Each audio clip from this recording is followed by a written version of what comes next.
రోజుల్లో ఉండవలసిన వాడు కాదు, ఎప్పుడో పురాణ కాలంలో ఉండవలసినటువంటి వాడు అని కాసేపు ఆలోచిద్దాం. పాపకర్మం అంటే ఏమిటి, పుణ్యకర్మం అంటే ఏమిటి? నా చిన్నతనంలో ఎవడైనా వస్తే అన్నం పెట్టడం అదొక ఆనందంగా తీసుకునేవాడు. అన్న విక్రయం అనేది లేదు ఆ రోజుల్లో. పాలు, పెరుగు, మా అమ్మ, నాకు తెలుసు, మా అమ్మ ఎవరికైనా వస్తే పాలు పోసేది, పెరుగు మజ్జిగ పోసేది. అమ్మటం మొదలైనవి లేవు. ఇప్పుడు మంచినీళ్ళు అమ్ముతున్నారు. ఓ 2 గ్లాసుల మంచినీళ్ళు 20 రూపాయలు. ఏమిటి ఈ వాతావరణం? ఇదంతా ఎందుకు చెబుతున్నానంటే పాపం అంటే ఏమిటో తెలియటానికి చెబుతున్నాను. కాబట్టి మనం పాపం భుంజతే త్వగం పాపాహ ఏ పచంచి ఆత్మకారణాత్ అని భగవద్గీతలో చెప్పారు. వాళ్ళు అన్నం కాదు తినేది, పాపాన్ని తింటున్నారు. ఎవరైతే తమ కోసమే వండుకుంటున్నారో వాళ్ళు భుంజతే తేతు అఘం, వాళ్ళు తినేది అన్నం కాదు, అఘము పాపము అన్నారు. ఎవరు? ఏ పచంతి ఆత్మకారణాత్, తన కోసమే, నేను తినాలి అనేటువంటి దృష్టితో. అందుకనే పాతకాలం వాడు వీధిలో అంతా వంట గింట అంతా ప్రయత్నం చేసి వీధిలో నుంచునేవాట. ఎవడన్నా వస్తే కాస్త అన్నం వాడికి పెట్టి తిందాము అని. అలా పెట్టేదాన్ని అమృతం అంటారట.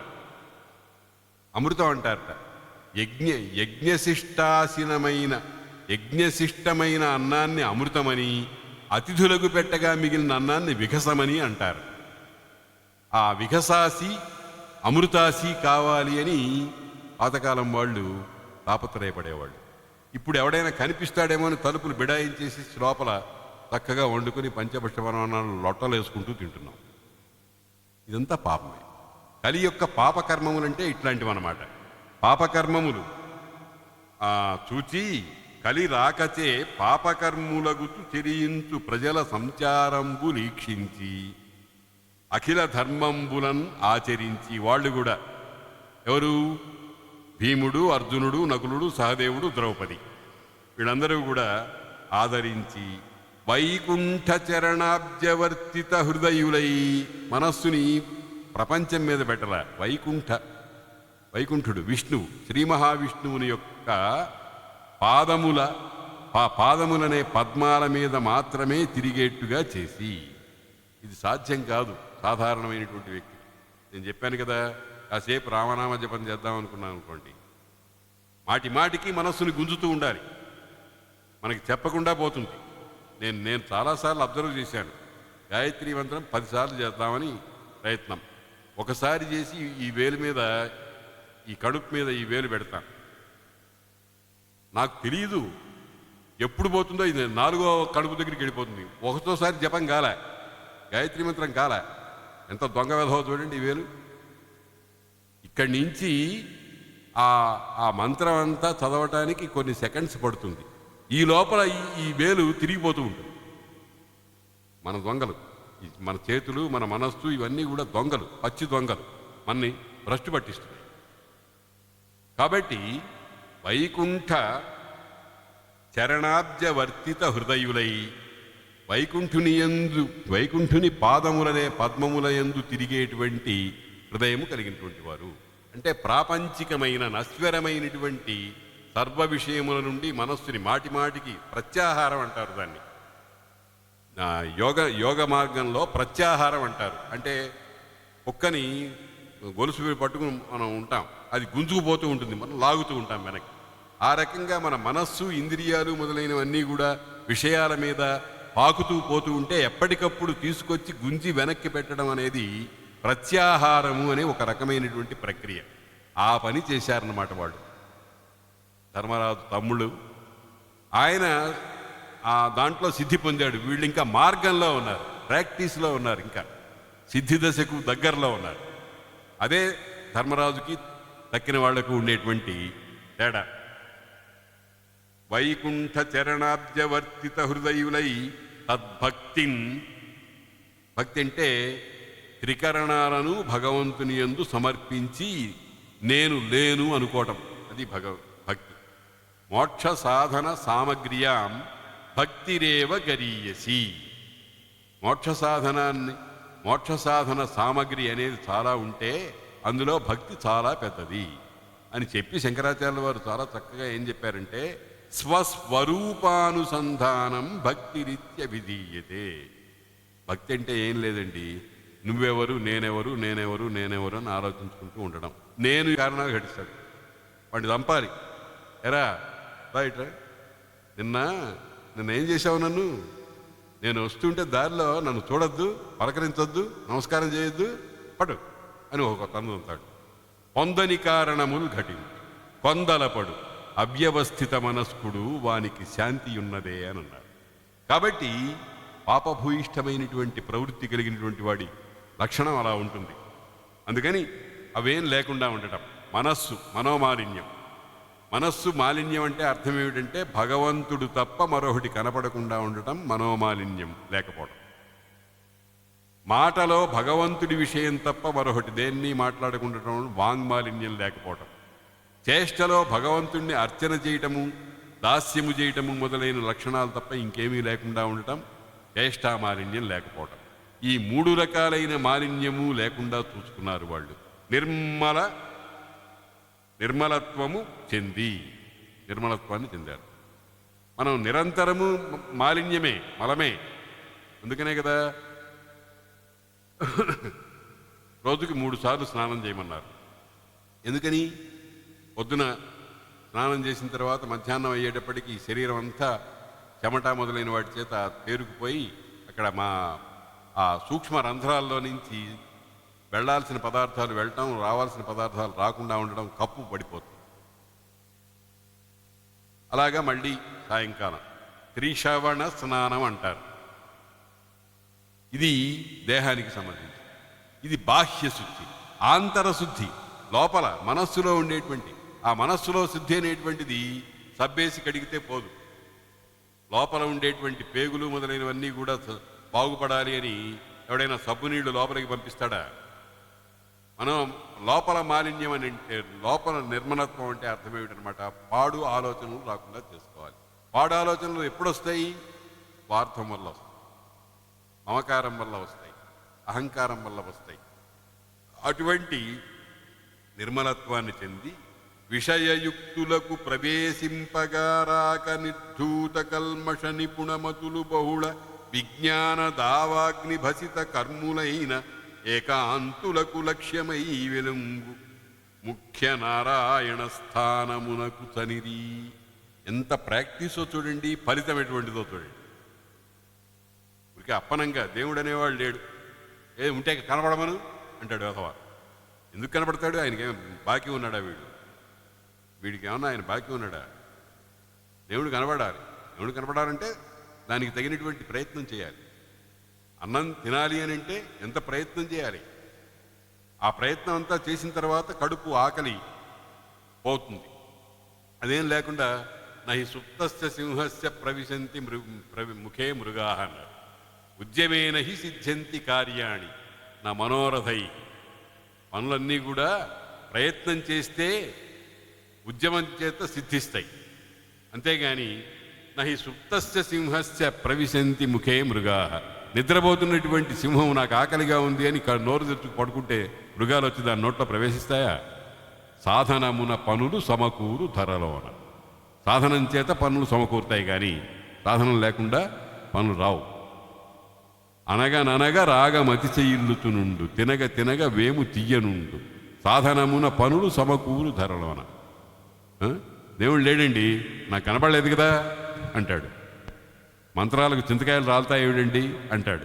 ఇవన్నీ కూడా పలాయనవాదాలు. ఒక పని చెయ్యలేక, ఒక పని యందు నిష్ఠ లేక, ఆ నిష్ఠ నుంచి తప్పించుకుని ఎవరి మీదనో నేరారోపణ చేయటం కోసం చేసేటువంటి మాటలే కానీ ఇవి సరైనటువంటి మాటలు కావు. అందుకని చూడండి ఎంత ఎంత ప్రొసీజర్ చెప్పారు. ధర్మరాజు ఏ రకంగా బాగుపడ్డాడు, తక్కిన పాండవులు ఏ రకంగా బాగుపడ్డారు, ఆ బాగుపడేటువంటి స్థితి ఏ రకంగా ఉంది, దానికి పెద్ద ప్రక్రియ, ఒక ఆచారం, ఒక పద్ధతి, ఒక యోగ అభ్యాసం, వీటన్నిటిని చెప్పి ఏం చెప్పాడు? నిర్మలత్వమును చెంది విషయయుక్తులకు ప్రవేశింపగారాక, విషయములంటే శబ్దస్పర్శ రూప రసగంధాలు, దాంతో సంబంధం పెట్టుకున్నటువంటి వాళ్లకు ప్రవేశించడానికి వీల్లేదు. అక్కడ తలుపులు బంద్ రావు. నిర్ధూత కల్మష నిపుణమతులు, లోపల ఉండేటువంటి కల్మషాలు పాపాలన్నింటినీ కూడా బాగా శోధించి వడగట్టి చేస్తామే, ఆ రకంగా చేసినటువంటి నిపుణమతులు, మంచి బుద్ధి కలిగినటువంటి వాళ్ళు. బహుళ విజ్ఞాన దావాగ్ని భసిత కర్ములై, విజ్ఞానము అనేటువంటి దావాగ్ని, విజ్ఞానం అనంటే ప్రపంచ జ్ఞానం, సైన్స్ అండ్ టెక్నాలజీకి సంబంధించినటువంటి తెలివితేటల్ని విజ్ఞానం అంటారు. పరమాత్మకు సంబంధించినటువంటి తెలివితేటల్ని జ్ఞానం అంటారు. పరమ విజ్ఞాన దావాగ్ని, ఆ విజ్ఞానం అనేటువంటి దావాగ్ని, దాన్నే అవిద్య అంటారు. అవిద్యయా మృత్యుం తీర్త్వా విద్యయా అమృతమశ్నుతే అని అంటుంది వేదం, ఉపనిషత్తు. అవిద్య చేత మృత్యువును తరించి విద్య చేత అమృతత్వాన్ని పొందాలి అని ఆ ఉపనిషదర్థాన్ని అంతటిని చక్కగా సమన్వయించి మనకు తెలిసేటువంటి మాటల్లో చెప్తున్నారు పోతన గారు. అంటే వ్యాసుల వారి భావాల్ని చక్కగా పాకం చేసి మంచి రుచ్యమైనటువంటి పదార్థంగా తయారు చేసి మనకి అందిస్తున్నారన్నమాట. ఆ విజ్ఞాన దావాగ్ని చేత భసిత కర్ములై, కర్మనాశం కావాలి. మనం ఏదన్నా ఒక ప్రమాదం వచ్చిందన్నటువంటి కర్మ అనుకుంటూ ఉంటాం. వాడు ఎవరో వాడికి యాక్సిడెంట్ అయిందిటండి అని పాపం అంటాం. పాపం ఏమిటి? పాపం అనేది జాలిని అభివ్యక్తం చేయడానికి వచ్చిన మాట. కానీ అది కాదు తాత్పర్యం. వాడికి ఆ పని ఎందుకు జరిగిందంటే ఎప్పుడో చేసిన పాపం వచ్చి ఇప్పుడు దెబ్బ కొట్టింది అని అర్థం మన మనసులో.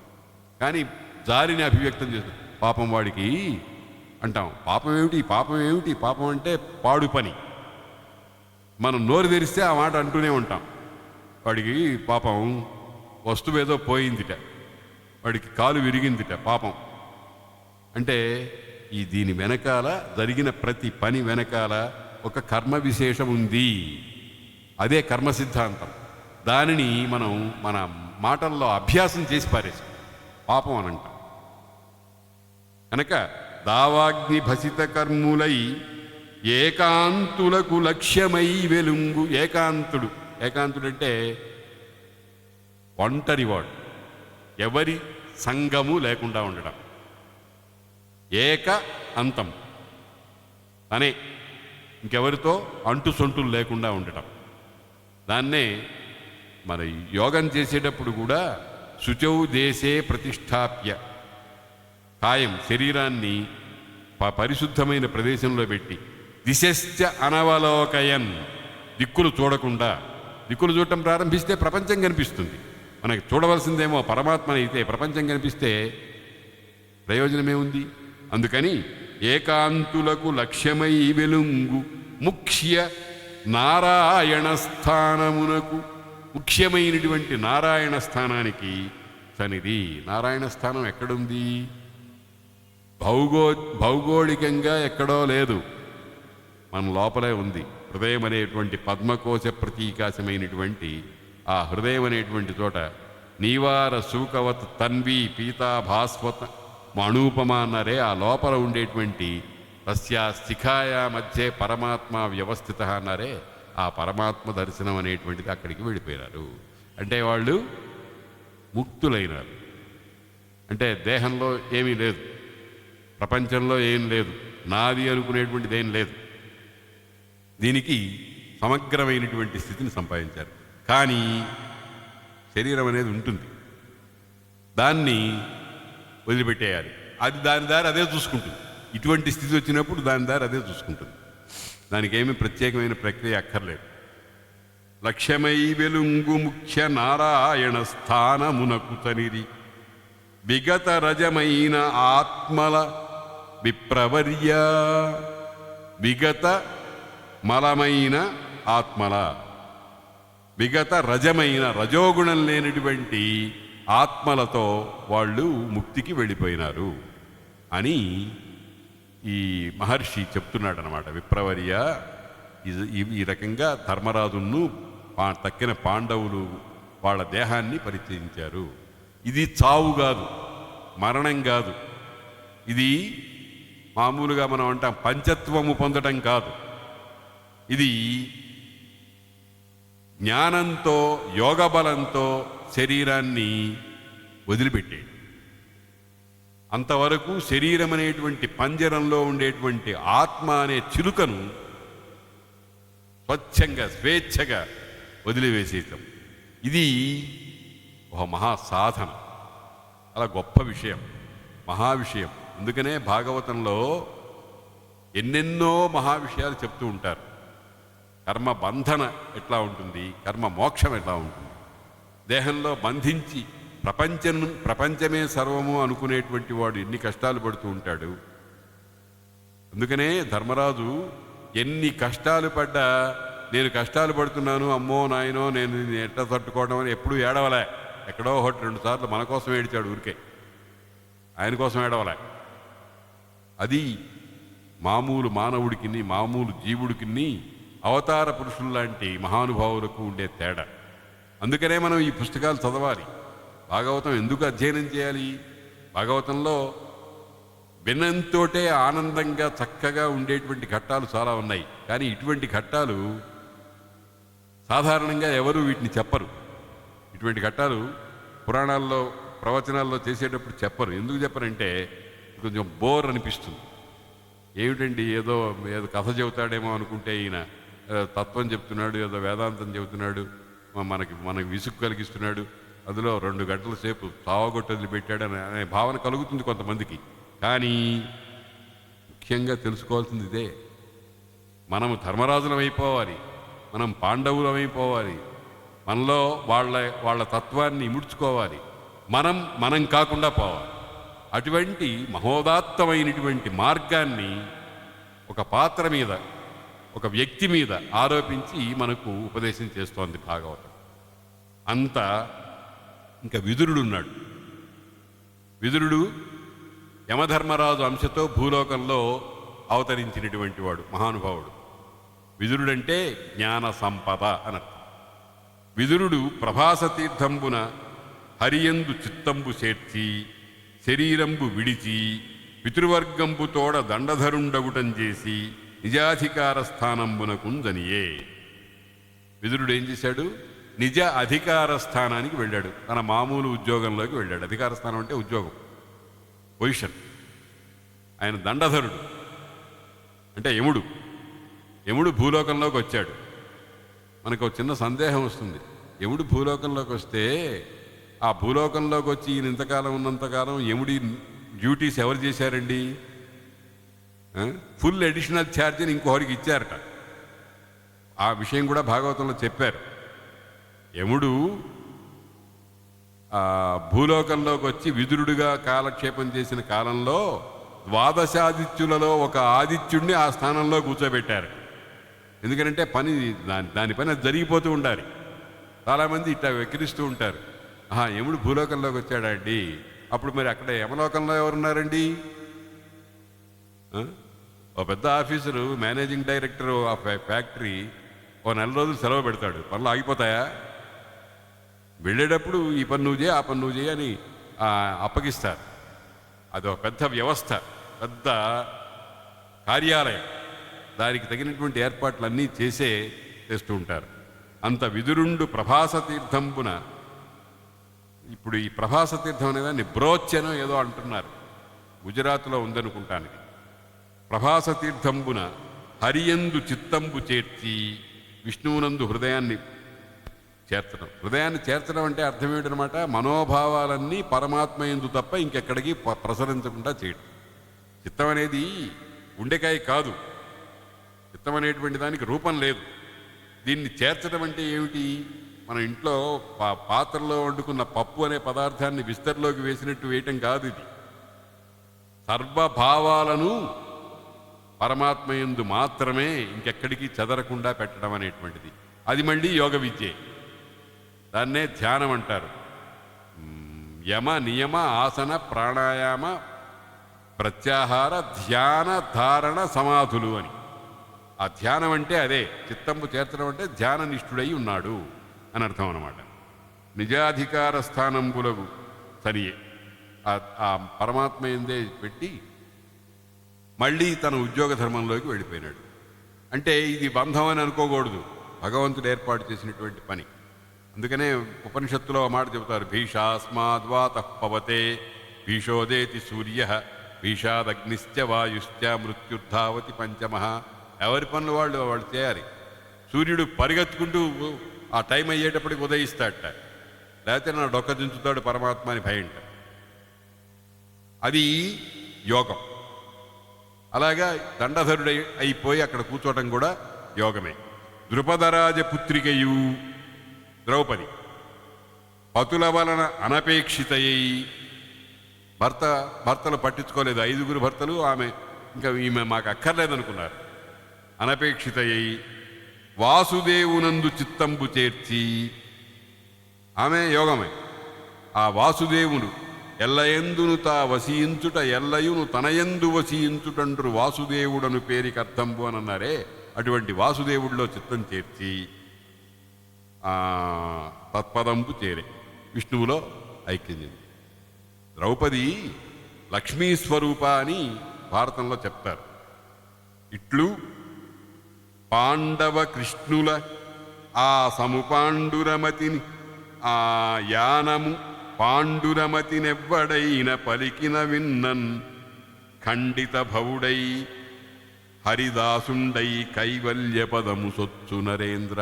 కథను ఉపసంహరించేశారు. పాండవులు, ద్రౌపది మొదలైన వాళ్ళందరూ కూడా వాళ్ళ గతికి వెళ్ళారు అనేటువంటి ఈ అత్యద్భుతమైనటువంటి చక్కటి కథని విన్నవాళ్లకు చాలా పుణ్యం వస్తుంది. పుణ్యం కాదు, కైవల్య పదం వస్తుంది. అంటే అర్థం ఏమిటి? ఇందాక నుంచి నేను చెప్పింది అదే. మనం అంతా కూడా ఈ కథను విని ఈ కథలో ఉండేటువంటి తత్వాన్ని బాగా వంట పట్టించుకుని పాండవులలాగా ప్రవర్తించినట్లయితే పాండవులు పొందిన కైవల్యాన్ని మనం కూడా పొందుతాము. దీన్ని ఫలశ్రుతి అంటారు. కాబట్టి మీరు ఇవాళ చూడండి ఎంత అదృష్టమో. ఇవాళ సంకష్టహర చతుర్థి అని ఆచార్యుల వారు చెప్పారు ఇక్కడ. అటువంటి పుణ్యదినాన మనం ఈ భాగవతం ప్రారంభించాం. ప్రారంభించిన పుణ్య దినాన ఈ ఘట్టము కూడా పాండవులనేటువంటి మహానుభావులు, కారణజన్ములైనటువంటి వాళ్లకు మోక్ష సామ్రాజ్య పదవి విన్న కథను వింటే మనకు కూడా అది కలుగుతుంది అనేటువంటి అద్భుతమైనటువంటి భావంతో ఇవాల్టి ప్రసంగాన్ని ఆపుకుందాం. స్వస్తి ప్రజాభ్యః పరిపాలయంతాం న్యాయ్యేన మార్గేణ మహీం మహీషాః. గోబ్రాహ్మణేభ్యః శుభమస్తు నిత్యం. లోకాః సమస్తాః సుఖినో భవంతు. కాలే వర్షతు పర్జన్యః పృథివీ సస్యశాలినీ. దేశోऽయం క్షోభరహితో బ్రాహ్మణాः సంతు నిర్భయాः. స్వస్తి.